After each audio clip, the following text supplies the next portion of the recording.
A few months ago, our world was startled by hearing the news of war again, and now it's affecting all around the world in several ways. It's pretty clear which war we're talking about. The world felt numb during those days. Here we have some updates regarding that. Hey guys, welcome back to our channel. In today's video, we're going to discuss regarding denouncement of Russia aggression by the G20 leaders. Before moving on to the topic, please don't forget to subscribe to our channel and also hit the bell icon for notification so that you can stay updated. Let's take a look at this. First, we'll have a recap on what's going on there from February 2022. Invasion by Russian military into Ukraine started more than 6 months ago. Since then, there have been tens of thousands of fatalities. Millions of Ukrainians have fled, and the nation has suffered losses totaling tens of billions of dollars. And then in March was the next. In an effort to remove the government of President Volodymyr Zelensky, Russian forces invaded Kiev from the north. Many military experts anticipated that the onslaught would be successful quickly, since Ukrainian troops were outnumbered and outgunned. But after several weeks of conflict, Russia withdrew after being stopped by fierce Ukrainian resistance. Following the retreat, evidence of crimes started to surface. Kherson province was taken by Russian forces advancing from the south.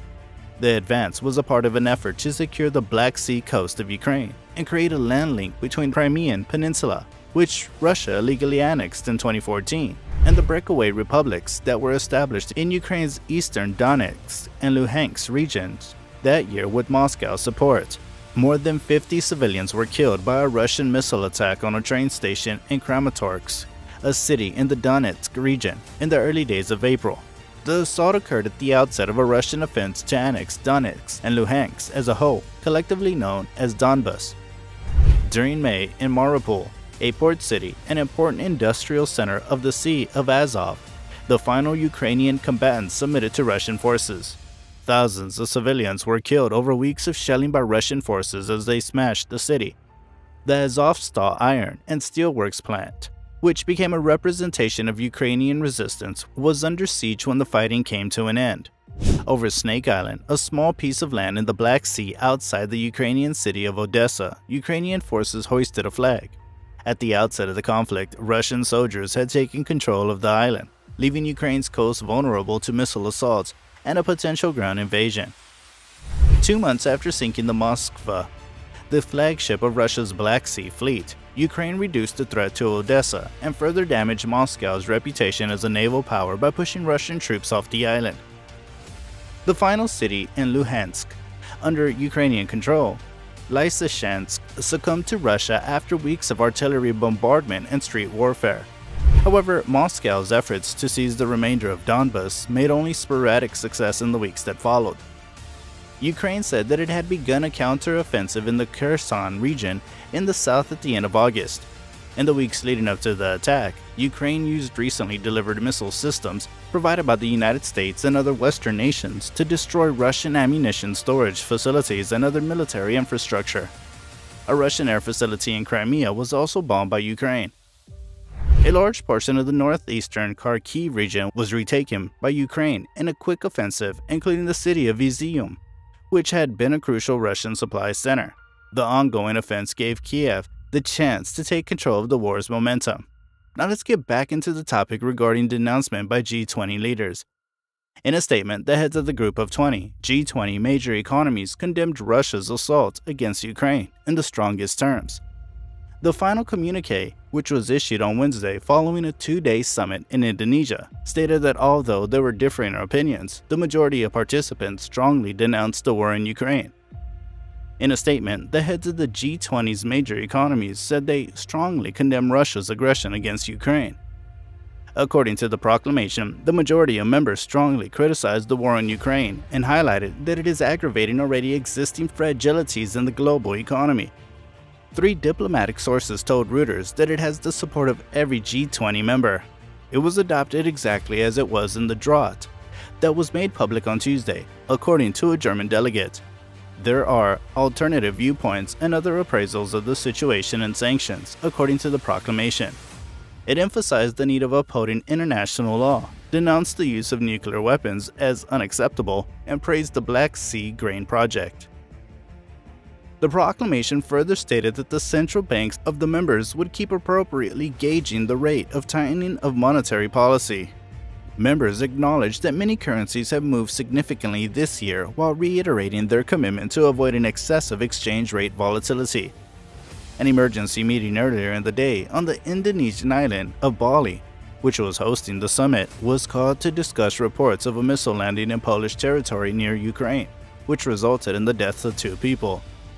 Following the meeting, President Joe Biden stated that the United States and its NATO allies were looking into the explosion, but preliminary data suggested that a missile fired from Russia may not have been the cause. Although Russia denied responsibility, NATO member Poland said it had called the Russian ambassador for an explanation. The debate was attended by G7 leaders who were all in Bali for the G20 conference. The G7 countries are the United States, Japan, Germany, France, Canada, Italy, and the rest of Europe. Following the meeting, the G20 leaders participated in a ceremony to plant mangrove saplings as a sign of the fight against climate change. They wore white shirts and several wore baseball caps in the G20 logo. U.S. Treasury Secretary Janet Yellen had her first in-person discussions with the senior Chinese economic official during a 2-hour meeting with Government Yi Yang of the Chinese Central Bank outside of the summit. She had stated in advance of the meeting that she sought to gain fresh perspective on China's political objectives and advance greater economic cooperation between the 2 nations. On the eve of the summit, WTO Director General Ngozi Okonjo-Iweala told Reuters that the war in Ukraine, rising food and fuel prices, and soaring inflation were all seriously threatening to send several major economies into recession. The global economy was being harmed by the war in Ukraine, it continued. The communique also stated that the central banks of the members would keep adjusting the rate of tightening of monetary policy. Impacting a Russia-Ukraine war is a lot. Everyone is really suffering because of that. We will check with that. The movement of people and products across all modes of transportation in the EU has been significantly impacted by the invasion of Ukraine. Fuel availability and rising fuel costs, as well as logistical difficulties related to border crossings and airspace restrictions, are among the key problems. Additionally, the industry is facing new operating difficulties as a result of imports of goods and the significant influx of Ukrainian refugees into EU nations. In an effort to show solidarity with Ukrainian refugees, member states have taken a number of actions, including enabling the passage of humanitarian aid and building transport and information centers at the major border crossings. The situation in Ukraine and its effects were discussed during a meeting of the EU Council in June 2022 by the transport ministers. They gave the Commission's activities in the area their full support, specifically the creation of solidarity lanes to improve supply chains, controls, and transportation between Ukraine and the EU, a disaster strategy that will increase transportation resilience.